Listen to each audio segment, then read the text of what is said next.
Di sebuah desa terpencil di Jawa Timur, berdiri sebuah pabrik gula peninggalan kolonial Belanda yang terbengkalai selama bertahun-tahun. Pabrik itu memiliki sejarah kelam, konon dibangun di atas tanah keramat dan menjadi lokasi ritual tumbal manusia pada masa penjajahan. Penduduk desa menyebut tempat itu sebagai tanah larangan. Mereka percaya bahwa tempat itu adalah batas antara dunia manusia dan kerajaan gaib. Namun, ketakutan itu tidak berarti bagi para pemodal kota besar yang ingin menghidupkan kembali pabrik untuk bisnis. Dengan semangat modernisasi, mereka mengirim Enda Ersia Aurelia, seorang asisten manajer muda, untuk memimpin proyek revitalisasi. Bersamanya datang rombongan pekerja musiman, Jaka, Arbaniasis, Naning, Erika Karlina, dan lainnya. Malam pertama mereka menginap, pekerja mulai mendengar suara gamelan dari dalam pabrik yang gelap dan terkunci. Salah satu pekerja, Marni, mengaku melihat seorang wanita mengenakan kebaya merah menari di tengah ruangan penyimpanan tebu.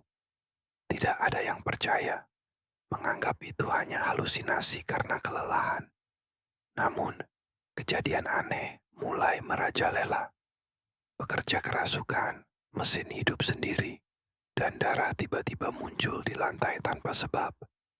Jaka menemukan sebuah ruangan tersembunyi berisi altar tua dengan bekas darah dan sesajen yang sudah membusuk.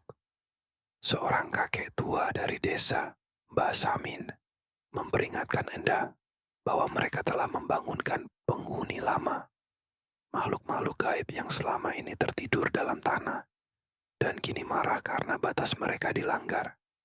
Pantangan sudah dilanggar, tebu dipanen sebelum waktunya, dan suara gamelan diputar ulang tanpa ritual.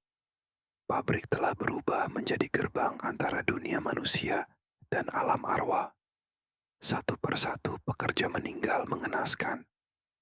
Naning ditemukan tergantung di pipa penggiling. Frankie hilang dalam kabut tebu dan ditemukan 3 hari kemudian dalam keadaan tubuh meleleh seperti lilin.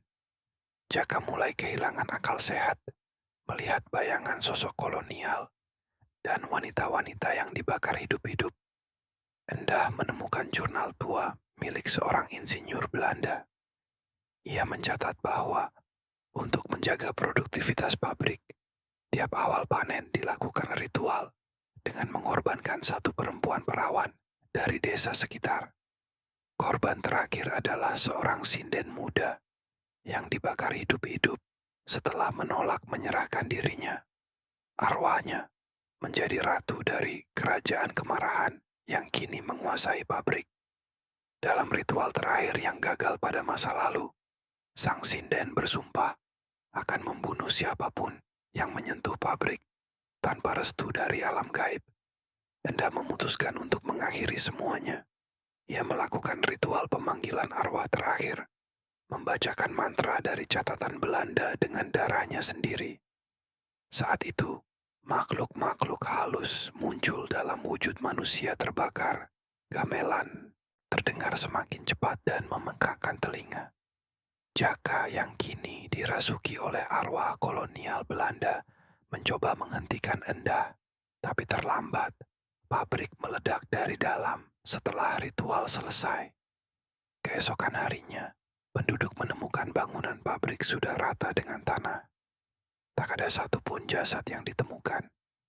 Hanya satu hal yang tertinggal. Sebuah wayang kulit terbakar dan suara gamelan samar yang masih terdengar dari balik reruntuhan. Pabrik gula Angkat adalah kisah tentang keserakahan manusia, tentang bagaimana ambisi bisa membangkitkan teror yang seharusnya tetap terkubur. Ini adalah pengingat bahwa tidak semua tempat bisa dihidupkan kembali, karena ada yang memang ditakdirkan untuk tetap mati.